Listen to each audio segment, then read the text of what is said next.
America के upper house जिसको senate कहा जाता है उसमें 100 सीटें होती हैं और बहुमत के लिए 50 या 51 सीटों की ज़रूरत होती है।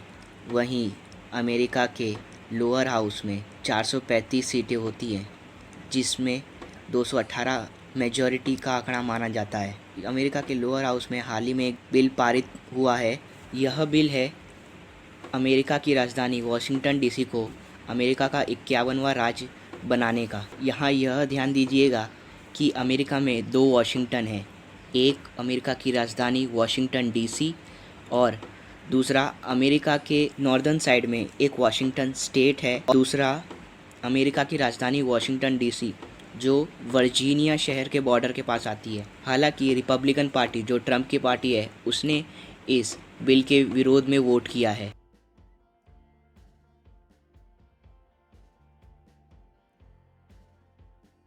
ईयर 1776 में ब्रिटिश रूल से आज़ादी के बाद अमेरिका के फाउंडिंग लीडर्स ने सोचा कि अमेरिका का नया कैपिटल एक फेडरल डिस्ट्रिक्ट हो और ना कि कोई राज्य का पार्ट हो।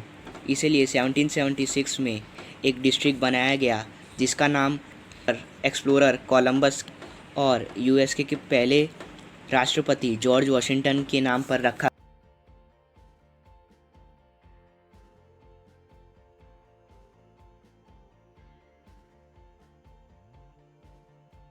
लेकिन क्योंकि वॉशिंगटन डीसी का कोई रिप्रेजेंटेटिव नहीं था, इसलिए वॉशिंगटन के लोगों की डिमांड बढ़ती गई कि उन्हें डीसी के लिए एक रिप्रेजेंटेशन चाहिए और इसकी मांग 1950 के अंत तक सिविल राइट्स के दौरान बहुत ज़्यादा बढ़ गई। 1961 में अमेरिकी कॉन्स्टिट्यूशन में 23वां संशोधन किया गया।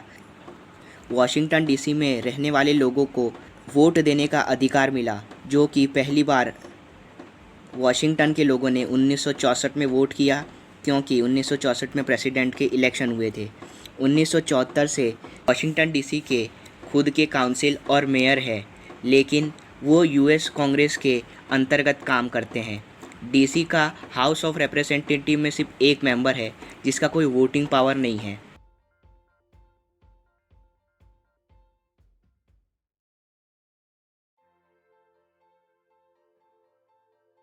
1985 में कॉन्स्टिट्यूशन बिल को पारित करने की कोशिश की गई जिसमें वॉशिंगटन को एक राज्य के जितने अधिकार देने की कोशिश की गई, पर वह नहीं हो पाया। 1993 में भी इस तरह का एक बिल लाया गया, लेकिन हाउस ऑफ रिप्रेजेंटेटिव में ये फेल हो गया। इतने डिलेस के बावजूद अभी भी वॉशिंगटन डीसी को एक अलग राज्य बनाने की मांग जारी है। 2016 में हुए पब्लिक रेफरेंडम में यह देखा गया कि 85% लोग चाहते हैं कि वॉशिंगटन को एक स्टेट का दर्जा दिया जाए, क्योंकि राज्य की मांग करने वाले लोगों का कहना था कि वॉशिंगटन डीसी के निवासी उसी तरह से इनकम टैक्स पे करते हैं, उनके खुद का अलग अलग टैक्स पे करते हैं, तो उन्हें उनका राज्य का दर्जा मिलना चाहिए। और ये देखते हुए एक रेवोल्यूशनरी वॉर स्लोगन चालू हो गया जिसका नाम था नो टैक्सेशन विदाउट रिप्रेजेंटेशन, जो कि प्रोटेस्ट में देखा गया। इतना ही नहीं, ये जो स्लोगन था नो टैक्सेशन विदाउट रिप्रेजेंटेशन, वह वॉशिंगटन के रहने वाले लोगों की कार और बाइक नंबर प्लेट में भी मिला। बाइडेन से पहले बिल क्लिंटन और बराक ओबामा भी इसे राज्य का दर्जा देने की बात पर सहमत थे। हालांकि डेमोक्रेट्स हमेशा से इसमें सहमति जताते रहे हैं, लेकिन रिपब्लिकन्स हमेशा इसका विरोध करते रहे हैं।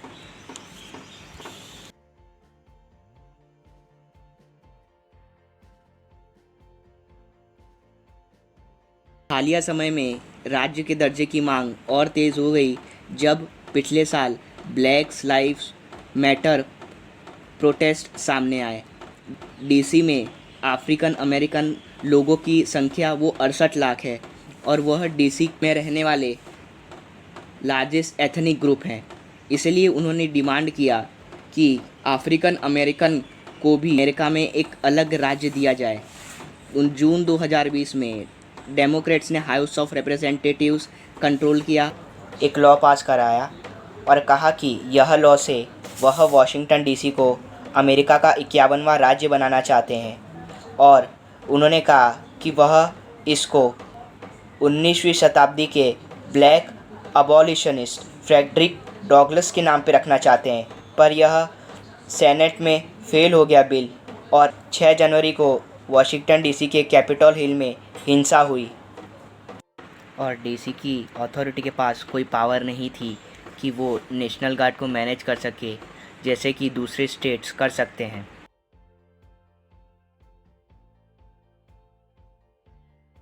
HR 51 एक नया बिल पास हुआ था हाल ही में, जो एक आइडेंटिकल बिल है जो लास्ट ईयर फेल हो गया था।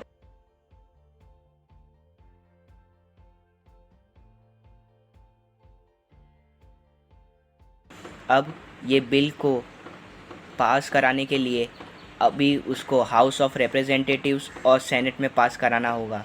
सेनेट में 100 में से 50 सीटें डेमोक्रेटिक की हैं और 50 सीटें रिपब्लिकन की, तो वहाँ पे ऐसा देखा जा रहा है कि टाई हो सकता है, लेकिन यहाँ पर भी शायद रिपब्लिकन्स की जीत हो, क्योंकि वाइस प्रेसिडेंट कमला हैरिस यहाँ की हेड हैं। वाइस प्रेसिडेंट जो होता है सेनेट का हेड माना जाता है और जिससे अगर वाइस प्रेसिडेंट इस पे हस्ताक्षर कर दे तो वह बिल आसानी से पास हो सकता है।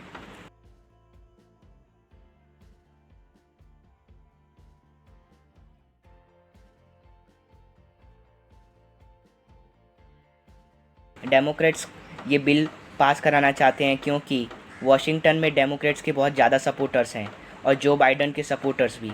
इसलिए अगर इसको एक राज्य का दर्जा मिल जाता है तो अब से सेनेट में 100 की जगह 102 मेंबर्स हो जाएंगे और इससे डेमोक्रेट्स इजीली विनर घोषित हो जाएंगे और डेमोक्रेट्स का इससे वाशिंगटन डीसी में दबदबा और बढ़ जाएगा।